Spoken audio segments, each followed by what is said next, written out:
충격적인 소식입니다. 현재 일본 전역에서 고등학생들의 집단 자퇴 사태가 확산되고 있습니다. 기숙사를 떠나 거리로 나선 이 학생들이 외치는 구호는 우리는 더 이상 거짓말에 속지 않겠다입니다. 놀라운 점은 이 자퇴 사태가 단순한 반항이 아닌 일본 교과서의 역사 왜곡에 대한 항의라는 사실입니다. 문제의 발단은 시부야의 한 고등학교의 한국 방문 프로그램이었습니다. 이 짧은 여행이 수많은 일본 청소년들의 역사 인식을 뒤바꿔 놓았고 지금은 정부를 향한 대규모 진실 요구 운동으로 발전하고 있습니다. 대체 한국 방문에서 무슨 일이 있었던 건지 그 충격적인 이야기를 지금 시작합니다. 사연 시작 전 구독과 좋아요 부탁드립니다. 감사합니다. 저는 도쿄 시부야구에 살고 있는 고등학교 2학년 나카무라 유키라고 합니다. 평범한 학생이었던 제 일상이 어느 날부터 갑자기 변하기 시작했어요. 우리 반에서 요즘 가장 인기 있는 활동은 한글로 자신의 이름을 만들어보는 거였습니다. 처음엔 그저 지나가는 유행이려니 했는데 어느새 교실 구석구석에서 나는 이런 한글 이름을 지었어 하는 이야기가 들려왔죠. 유키, 너도 한글 이름 만들었어? 카나코는 하늘이라는 이름을 지었대. 교실 앞자리에 아오이가 웃으며 물었습니다. 저는 머뭇거리다 작은 목소리로 대답했어요. 아직 한글을 잘 모르겠어. 그 순간 교실이 갑자기 조용해졌습니다. 몇몇 친구들이 서로 눈빛을 교환하더니 키득거리기 시작했어요. 가슴이 철렁 내려앉았습니다. 제가 뭔가 크게 잘못한 것 같은 기분이 들었죠. 아직도 한글 몰라? 요즘 누가 한글을 모르니? 반 인기녀 에리카의 날카로운 지적에 얼굴이 화끈거렸습니다. 그날 이후로 점심시간마다 친구들은 자연스럽게 한국 드라마 이야기를 나누거나 K-POP 춤을 따라 추기 시작했어요. 교실 한쪽에선 누군가 한글로 친구 이름을 적어주며 웃음꽃이 피었습니다. 저만 그 원밖에 있는 것 같았죠. 집에 돌아와 침대에 누워 천장을 바라보며 생각했습니다. 이대로는 안 돼. 자리에서 벌떡 일어나 스마트폰을 집어들고 한글 학습 앱을 찾아 다운로드했어요. 화면에 나타난 기하학적인 모양의 글자들이 낯설게 느껴졌습니다. 그런데 설명을 읽어보니 놀랍게도 한글은 단 24개의 기본 글자로 이루어져 있다고 했어요. 정말 이렇게 간단해? 매일 밤 이불 속에서 손전등을 켜고 한글을 익히기 시작했습니다. 처음엔 기역, 니은, 디귿과 같은 자음을 외웠고 이어서 아야, 어와 같은 모음도 배웠어요. 신기하게도 며칠 지나지 않아 간단한 단어를 읽을 수 있게 되었습니다. 안녕, 사랑, 친구. 마치 비밀 코드를 해독하는 것 같은 즐거움이 있었죠. 그러던 어느 날 교실에 들어서자 담임 선생님께서 커다란 포스터를 들고 계셨어요. 올해 수학여행 장소를 결정할 시간이 되었다고 합니다. 선생님은 우리에게 미국, 호주, 한국 중에서 투표하라고 하셨죠. 저는 심장이 쿵쾅거리는 걸 느꼈습니다. 한국이라면 투표 결과 압도적으로 한국이 1위였습니다. 에리카와 몇몇 친구들은 왜 선진국인 미국 안 가고 한국이야? 며 불만을 터뜨렸지만 대세를 거스를 순 없었죠. 담임 선생님은 한국은 IT와 문화 분야에서 이미 세계적인 나라라며 설명하셨어요. 그 말씀에 교실이 다시 술렁이기 시작했습니다. 집에 돌아와 스마트폰을 들여다보며 조용히 웃었어요. 이제 한글로 유키를 쓸 수 있게 되었거든요. 더 나아가 한국 지하철 앱과 지도맵도 다운로드했습니다. 앱 내의 한글을 읽으며 가슴이 설렜어요. 곧 진짜 한국을 볼 수 있겠구나. 저는 그날을 아직도 생생히 기억합니다. 인천공항에 도착했을 때의 그 짜릿한 느낌을요. 비행기에서 내린 우리 반 친구들은 두 눈이 휘둥그레져서 공항 내부를 바라보고 있었습니다. 나리타 공항도 좋지만 인천공항은 또 다른 차원의 세련됨을 느낄 수 있었어요. 옆에 있던 다이스케가 여기 진짜 깨끗하다라고 중얼거렸습니다. 에리카는 아무 말도 하지 않았지만 그녀의 입이 살짝 벌어진 것을 보니 놀란 것 같았죠. 로비에서 로밍센터에 줄을 서서 와이파이 에그를 대여했어요. 담임 선생님께서는 이 기기가 한국 전역에서 초고속 인터넷을 제공하며 일본 로밍보다 훨씬 저렴하고 빠르다고 설명했습니다. 서울 시내로 향하는 리무진 버스에서 창밖으로 펼쳐지는 풍경이 신기했습니다. 고층 아파트들이 질서정연하게 늘어서 있었고 그 사이로 푸른 산들이 보였어요. 에리카가 여기 좀 시골스러운데?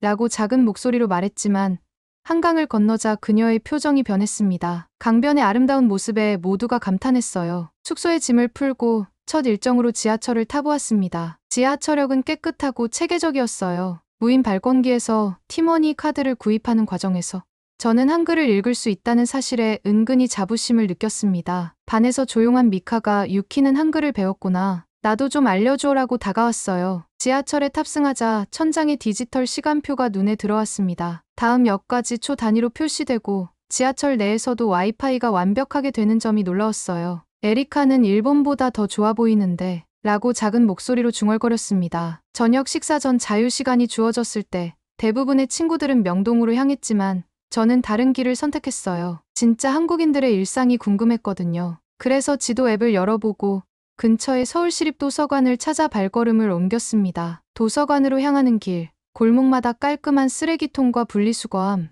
노란 점자 블록, 테이크아웃 줄을 선 손님들 모습이 눈에 들어왔어요. 일본과 비슷하면서도 묘하게 다른 풍경이었죠. 도서관 입구에 도착했을 때 가슴이 두근거렸습니다. 이곳에서 무엇을 발견하게 될까? 유리문을 밀고 들어가자 쾌적한 공기와 함께 책 냄새가 코끝을 스쳤어요. 도서관 내부는 상상했던 것보다 훨씬 현대적이고 쾌적했습니다. 무엇보다 눈길을 끈 것은 입구 근처의 무인 대출 시스템이었어요. 한국 드라마에서 봤던 그 장면이 현실로 눈앞에 펼쳐진 거죠. 사람들이 자신의 카드를 기계에 대고 책을 스캔한 다음 몇 초 만에 대출 처리를 완료하는 모습이 신기했습니다. 드디어 도서관 안쪽으로 들어갔어요. 벽면에 설치된 한글 창제와 세종대왕 특별 전시가 눈에 들어왔습니다. 전시장 입구에는 한글 자음과 모음이 크게 전시되어 있었고 각 글자가 어떻게 발음 기관의 모양을 본떠 만들어졌는지 설명하는 그림도 있었어요. 한글이 단순히 문자가 아니라 과학적으로 설계된 시스템이라는 사실이 놀라웠습니다. 세종대왕의 초상화와 함께 훈민정음 해례본의 복제본을 보며 해설을 읽었습니다. 세종대왕은 백성들이 쉽게 글을 배워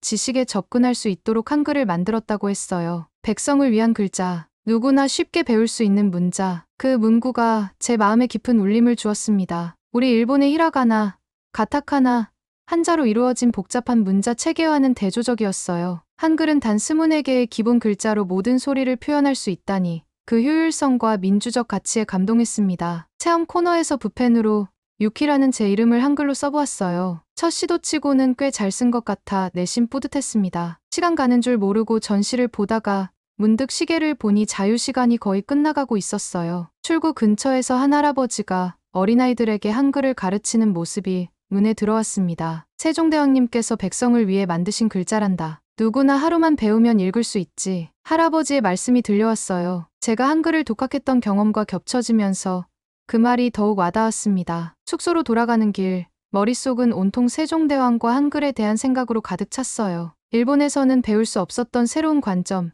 문자가 가진 철학적 의미에 대해 생각하게 되었습니다. 글자 하나에도 이런 깊은 배려와 과학적 설계가 담겨 있다니 정말 놀라웠어요. 호텔 로비에서 친구들을 만났습니다. 에리카와 다른 친구들은 명동에서 쇼핑한 화장품을 자랑하고 있었어요. 유키, 너는 어디 갔었어? 질문에 솔직하게 대답했습니다. 도서관에 갔었어. 한글에 대한 특별 전시를 봤는데 정말 감동적이었어. 도서관이라고? 와, 유키 너 진짜 특이하다. 수학여행 와서 도서관을 다니다니. 에리카가 놀란 표정으로 말했습니다. 몇몇 친구들이 키득거렸지만 의외로 다이스케와 미카는 관심을 보였어요. 한글에 대한 전시라고? 어떤 내용이었어? 미카가 물었습니다. 저는 도서관에서 본 것들, 특히 세종대왕이 백성들을 위해 한글을 만들었다는 이야기를 열정적으로 설명했어요. 제 이야기를 들으며 미카의 눈이 점점 커졌습니다. 그녀도 뭔가 감동받은 것 같았죠. 그런 깊은 철학이 있었다니.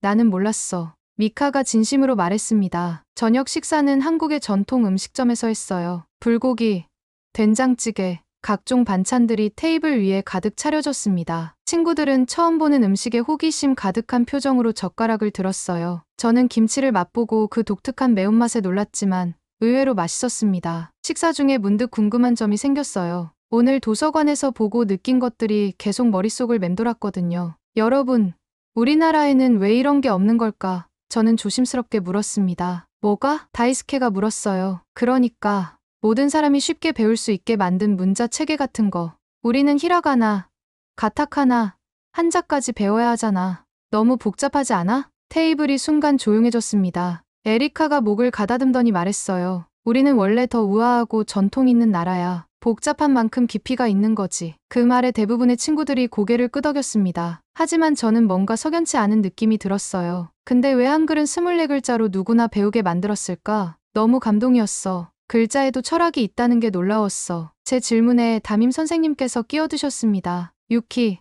문화마다 역사적 배경이 다르니까 그런 차이가 있는 거야. 내일은 더 많은 곳을 둘러볼 예정이니 잘 자야 해. 선생님의 말씀으로 대화는 자연스럽게 마무리되었지만 제 마음속 질문은 계속 남아 있었습니다. 정말 단순히 문화적 차이인지 아니면 더 깊은 이유가 있는 건지 그날 밤 호텔 침대에 누워 생각했어요. 다음 날 아침, 일정은 경복궁 관람으로 시작되었습니다. 웅장한 궁궐 건축물에 모두가 감탄했어요. 특히 수백 년 전에 지어진 건물들이 이렇게 정교하고 아름답다는 것이 놀라웠습니다. 가이드 선생님의 설명에 따르면 경복궁은 여러 차례 파괴되었다가 복원된 역사를 가지고 있다고 해요. 일제강점기 때 많은 궁궐 건물들이 훼손되거나 철거되었습니다. 지금 보시는 건물 중 상당수는 해방 후에 다시 복원된 것입니다. 가이드의 설명을 듣는 순간 이상한 기분이 들었어요. 일제강점기라는 단어가 머릿속에 맴돌았습니다. 일본 학교에서는 그 시기에 대해 자세히 배우지 않았거든요. 단지 일본이 한국을 통치했던 시기라고만 간략하게 언급했을 뿐이었죠. 혹시 일제강점기에 대해 더 자세히 설명해 주실 수 있을까요? 저는 조심스럽게 가이드에게 물었습니다. 가이드는 잠시 당황한 듯했지만 곧 차분한 어조로 말씀하셨어요. 그건 좀 복잡한 역사예요. 오늘 오후에 예정된 서울 아카이브 센터 방문해서 더 자세히 보실 수 있을 겁니다. 점심 식사 후 우리는 버스를 타고 서울 아카이브 센터로 향했습니다. 버스 안에서 에리카가 제게 다가와 작은 목소리로 물었어요. 왜 그런 걸 물어봤어? 불편한 주제인 거 알잖아. 저는 솔직하게 대답했습니다. 알고 싶어서. 우리가 배우지 못한 역사가 있는 것 같아서. 에리카는 무슨 말을 하려다가 입을 다물었어요. 그녀의 눈에 복잡한 감정이 스쳐 지나가는 것을 느꼈습니다. 서울 아카이브 센터에 도착했을 때 저는 가슴이 두근거렸습니다. 이곳에서 어떤 진실을 만나게 될지 예감이 왔기 때문이었죠. 현대적인 건물 내부로 들어서자 정돈된 전시 공간이 눈에 들어왔습니다. 그리고 그곳에서 제 인생을 바꿀 전시물들을 마주하게 되었어요. 서울 아카이브 센터는 생각보다 훨씬 현대적이고 세련된 공간이었습니다. 유리와 콘크리트로 지어진 건물 내부는 마치 미래에 와 있는 듯한 느낌을 주었어요. 입구에서 우리는 몇 개의 그룹으로 나뉘어 센터 내부를 관람하기로 했습니다. 저는 미카, 다이스케와 같은 조가 되었어요. 여러분, 이곳은 서울의 역사적 기록물들을 보존하고 전시하는 곳입니다. 자유롭게 둘러보시고 1시간 후에 로비에서 만나겠습니다. 가이드의 안내가 끝나자 각 그룹이 흩어졌습니다. 에리카와 그녀의 친구들은 현대 서울의 발전상을 다룬 전시관으로 향했고 저희 셋은 특별 전시실로 발걸음을 옮겼어요. 이게 뭐지? 다이스케가 물었어요. 일제강점기 관련 전시인 것 같아. 제가 대답했습니다. 전시실 문을 열고 들어서자 차분한 조명 아래 다양한 사진과 문서, 영상 자료들이 전시되어 있었어요. 첫 번째 섹션은 강제병합이라는 제목이 붙어 있었습니다. 사진 속에는 일본 군인들이 조선 궁궐을 점령하는 모습, 강제로 체결된 조약 문서, 저항하는 조선인들의 모습이 담겨 있었어요. 이건 우리가 학교에서 배운 것과 달라. 미카가 작은 목소리로 말했습니다. 다음 섹션은 창씨개명이라는 제목이었어요. 전시 설명에 따르면 일본은 조선인들에게 자신의 성과 이름을 일본식으로 바꾸도록 강요했다고 합니다. 한 흑백 사진에는 긴 줄을 서서 관청에 이름을 등록하는 조선인들의 모습이 담겨 있었어요. 그들의 표정은 굳어 있었습니다. 이게 정말이야?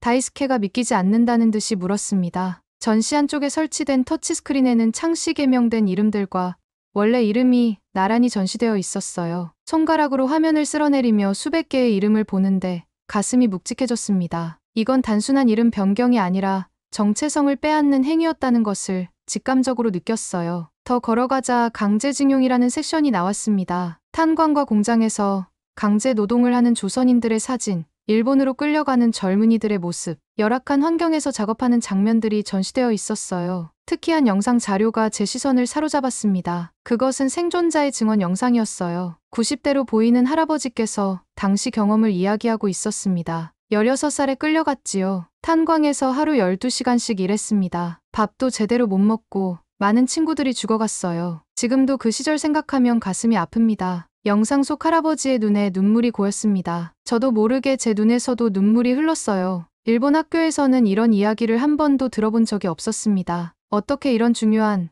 아픈 역사를 우리에게 가르치지 않을 수 있었을까요? 마지막 섹션은 위안부라는 제목이 붙어 있었어요. 읽기도 전에 다이스케가 갑자기 고개를 돌렸습니다. 난 밖에서 기다릴게. 그가 서둘러 전시실을 나가는 모습을 보며 뭔가 더 끔찍한 진실이 있음을 직감했습니다. 미카와 저는 천천히 전시물을 살펴보기 시작했어요. 그리고 점점 더 충격적인 사실들을 마주하게 되었습니다. 젊은 소녀들이 일본군에게 끌려간 이야기, 그들의 증언과 사진, 수십 년간 계속된 정의를 위한 투쟁, 모든 것이 너무 고통스럽고 견디기 힘들었어요. 미카는 이미 울고 있었고 저 역시 떨리는 손으로 전시 설명을 읽어 내려갔습니다. 왜 우리는 이걸 몰랐지? 목이 메어 제대로 말이 나오지 않았어요. 전시실에서 나왔을 때 저와 미카는 한동안 아무 말도 할 수 없었습니다. 밖에서 기다리고 있던 다이스케도 침묵에 잠겨 있었어요. 우리 셋은 그저 로비 벤치에 나란히 앉아 생각에 잠겼습니다. 유키, 다이스케가 마침내 입을 열었습니다. 내가 처음부터 궁금해했던 이유를 이제 알겠어. 우리가 알고 있던 것과 실제 역사가 다르구나. 미카가 작은 목소리로 덧붙였어요. 학교에서는 이런 것 하나도 안 가르쳐줬어. 왜지? 그 질문에 저는 대답할 수 없었습니다. 그저 마음속에 커다란 구멍이 뚫린 것 같은 느낌만 들었어요. 지금까지 알고 있던 역사가, 배워온 지식이 불완전하다는 사실이 너무나 충격적이었습니다. 로비에 모였을 때 에리카와 다른 친구들은 여전히 수다를 떨며 즐거워 보였어요. 그들은 현대 서울의 발전상, 케이팝 문화 전시관 등을 둘러봤다고 했습니다. 하지만 저희 셋은 완전히 다른 경험을 했기에 그 대화에 쉽게 끼어들 수 없었어요. 호텔로 돌아가는 버스 안에서 에리카가 제 옆자리에 앉았습니다. 왜 그렇게 심각해? 재미없었어. 그녀가 물었어요. 저는 잠시 망설이다가 솔직하게 말했습니다. 일제강점기 전시관을 봤어. 우리가 학교에서 배우지 않은 역사야. 에리카의 표정이 굳었습니다. 그녀는 창밖으로 고개를 돌리며 말했어요. 그런 불편한 옛날 이야기는 잊어버려. 그냥 재미있게 여행하자. 그 말에 갑자기 화가 치밀었습니다. 어떻게 이런 중요한 역사를 그냥 불편한 옛날 이야기라고 할 수 있을까요? 하지만 더 이상의 논쟁은 피하고 싶어서 조용히 창밖을 바라보았어요. 호텔 방으로 돌아와 침대에 누워도 잠은 오지 않았습니다. 천장을 바라보며 오늘 본 전시의 이미지들이 계속 머릿속을 맴돌았어요. 강제징용 당했던 할아버지의 눈물, 창씨개명 문서들, 위안부 할머니들의 증언, 이런 역사적 사실들이 어떻게 교과서에서 제외될 수 있었는지 이해할 수 없었습니다. 노트북을 열고 일본어로 일제강점기를 검색했어요. 나오는 정보들은 대부분 간략하고 중립적인 어조였습니다. 식민 통치, 개발, 근대화 같은 단어들이 주로 보였죠. 그러나 오늘 본 전시는 그런 단어들로는 결코 설명할 수 없는 깊은 아픔과 상처를 담고 있었습니다. 검색 결과 중 일본 역사 교과서 논쟁이라는 제목의 링크가 눈에 들어왔어요. 내용을 읽어보니 일본의 역사 교과서가 침략, 역사와 전쟁 범죄에 대해 축소하거나 미화한다는 비판이 있다는 내용이었습니다. 특히 한국, 중국 등 아시아 국가들에서 이에 대한 항의가 있었다고 했어요. 그때 노크 소리가 들렸고 미카와 다이스케가 찾아왔습니다. 세 명은 오늘 본 전시에 대한 깊은 대화를 나누었어요. 학교에서 배운 역사가 불완전하고 편향되어 있다는 점, 다른 나라의 시각으로 본 역사가 어떻게 다른지, 그리고 우리가 이제 어떻게 해야 할지에 대해 이야기했습니다. 우리는 더 많은 진실을 알아야 한다는 데 의견을 모았어요. 다이스케는 양국의 역사를 다룬 다양한 책을 읽어볼 계획이라 했고, 미카는 한국에서 일했던 경험이 있는 할머니에게 이야기를 들어볼 생각이라고 했습니다. 저는 우리가 여기서 본 것, 느낀 것, 배운 것들을 기록하고 다른 사람들과 나누고 싶다고 말했어요. 대화는 깊은 밤까지 이어졌고 우리 셋은 한 가지 약속을 했습니다. 진실을 외면하지 않고 더 넓은 시각으로 세상을 바라보며 서로의 노력을 지지해주기로요. 학교에서 배운 지식의 경계를 넘어 스스로 진실을 찾아 나서는 이 경험은 두렵지만 동시에 해방감을 주었습니다. 다음 날은 수학여행 마지막 날이었어요. 공식 일정은 롯데월드 놀이공원 방문이었습니다. 대부분의 친구들은 신나게 놀이기구를 탔지만 우리 셋은 조용히 공원 한쪽에서 앞으로의 계획에 대해 이야기를 나눴어요. 저녁 숙소에서 짐을 싸면서 창밖의 서울 야경을 바라보았습니다. 불과 며칠 전의 저와 지금의 저는 완전히 달라져 있었어요. 한글을 배우고 싶었던 평범한 일본 여고생에서 이제는 역사와 진실에 대한 깊은 질문을 품게 된 사람으로 변해 있었습니다. 한국에서의 마지막 밤, 이 여행이 제 인생의 전환점이 될 것이라는 강한 예감이 들었어요. 다음 날 아침, 인천공항으로 가는 버스에서 에리카가 제 옆자리에 앉았습니다. 의외로 그녀는 할아버지가 예전에 조금 들려주었던 역사적 이야기들을 털어놓았어요. 그동안 불편해서 생각하고 싶지 않았다고 고백했습니다. 저는 불편하더라도 우리가 알아야 할 것들이 있다고, 그래야 같은 실수를 반복하지 않을 수 있다고 말했어요. 에리카가 천천히 고개를 끄덕이는 모습을 보며 변화는 이렇게 한 사람씩, 한 대화씩 시작된다는 것을 깨달았습니다. 도쿄로 돌아온 첫날, 창밖으로 내리는 비를 바라보며 생각에 잠겼습니다. 불과 5일 전과 같은 풍경인데 제 눈에 비치는 세상은 완전히 달라져 있었어요. 한국에서 보고 느낀 모든 것들이 마음속에 새로운 물음표를 남겼습니다. 일기장을 펼쳐 제 생각을 정리하기 시작했어요. 학교에 돌아가자 친구들은 모두 한국 여행 이야기로 떠들썩했습니다. 대부분 쇼핑한 화장품이나 맛있는 음식에 대해 이야기했지만 저는 달랐어요. 친구들이 물었을 때 솔직하게 대답했습니다. 세종대왕의 한글 창제 정신과 역사 전시가 가장 인상적이었어. 그날 오후 역사 수업 시간이었습니다. 선생님의 설명 중 한국에 대한 언급이 너무 간략해서 손을 들었어요. 선생님, 창씨 개명은 왜 했던 건가요? 선생님은 당황하셨고 그건 교과 과정에 포함되지 않아요 라고 하셨습니다. 수업 후 찾아가 더 물었지만 선생님은 역사는 복잡해. 도서관에서 더 찾아보는 게 좋을 거야 라며 조심스럽게 말씀하셨어요. 그날 저녁 집에서 인터넷 검색을 시작했습니다. 한글을 조금 읽을 수 있게 된 덕분에 한국 자료도 번역기를 이용해 볼 수 있었죠. 읽으면 읽을수록 우리 교과서에 누락된 역사적 사실들이 너무나 많다는 것을 깨달았어요. 주말, 미카와 다이스케를 만나 대화를 나눴습니다. 우리는 알게 된 사실을 어떻게 공유할지 고민했어요. 결국 읽는 소녀 유키의 기록이라는 제목으로 간단한 블로그를 시작하기로 했습니다. 처음에는 한글 학습 과정과 세종대왕의 한글 창제 정신에 대해 썼어요. 놀랍게도 많은 사람들이 관심을 보였습니다. 특히 나도 한글에 관심 있어. 세종대왕의 철학이 정말 대단하네와 같은 댓글들이 이어졌어요. 용기를 얻어 역사적 진실에 대해서도 조심스럽게 글을 올렸습니다. 일부 사람들은 불편해했지만 더 많은 이들이 응원해 주었어요. 에리카도 처음에는 반대했지만 내 용기가 대단해라며 지지해 주었습니다. 우리의 작은 움직임이 학교에서도 화제가 되었고 마침내 역사 선생님도 교과서가 다루지 못하는 부분을 학생들이 스스로 찾아가는 모습이 인상적이라고 말씀하셨어요. 한국 방문 6개월 후 우리는 한국 고등학생들과 온라인 교류회를 시작했습니다. 서로의 학교 생활과 문화에 대해 이야기하며 많은 오해가 풀리는 시간이었어요. 그들의 성숙한 태도와 역사를 바라보는 균형 잡힌 시각에 다시 한번 감동했습니다. 1년이 지난 지금 저는 진로를 고민하다 국제관계학을 공부하기로 결심했어요. 특히 한국과 일본 사이의 문화교류에 기여하고 싶었죠. 한국 방문은 제 인생의 전환점이 되었어요. 단순한 문자 학습으로 시작했지만 한글 속에 담긴 철학, IT 강국의 현대적 면모, 그리고 아픔을 딛고 일어선 역사까지 한국의 다양한 모습에서 깊은 감동을 받았습니다. 한국을 방문하길 정말 잘했어요. 세종대왕의 한글에서 배운 포용의 정신, 과거의 아픔을 직시하는 용기, 그리고 미래를 향한 끊임없는 혁신까지. 이 모든 가치들은 제 삶의 나침반이 되었습니다. 오늘 사연은 여기까지입니다. 세종대왕의 한글 창제 정신과 역사적 진실을 마주한 한 소녀의 깨달음. 대한민국의 기술력과 문화적 힘을 다시 한번 확인할 수 있었습니다. 오늘 사연에 대한 여러분의 생각을 댓글로 남겨주세요. 감동뭉클에서는 여러분의 소중한 마음을 모아 사연 주인공들에게 전해드리고 있습니다. 여러분 주변에 감동적이거나 재미있는 실제 사연들을 제보받고 있으니 언제든 저희 공식 메일로 제보해주세요. 오늘 들려드린 사연에 공감하셨다면 구독과 좋아요 눌러주시고 주변 분들과도 공유해주세요. 여러분의 작은 관심과 응원이 더욱 좋은 콘텐츠를 만드는 데 큰 힘이 됩니다. 오늘도 여러분의 하루의 작은 즐거움이라도 되었기를 바라며 지금까지 감동뭉클이었습니다. 끝까지 시청해주셔서 감사합니다. 다음에 더 감동적인 사연으로 찾아뵙겠습니다.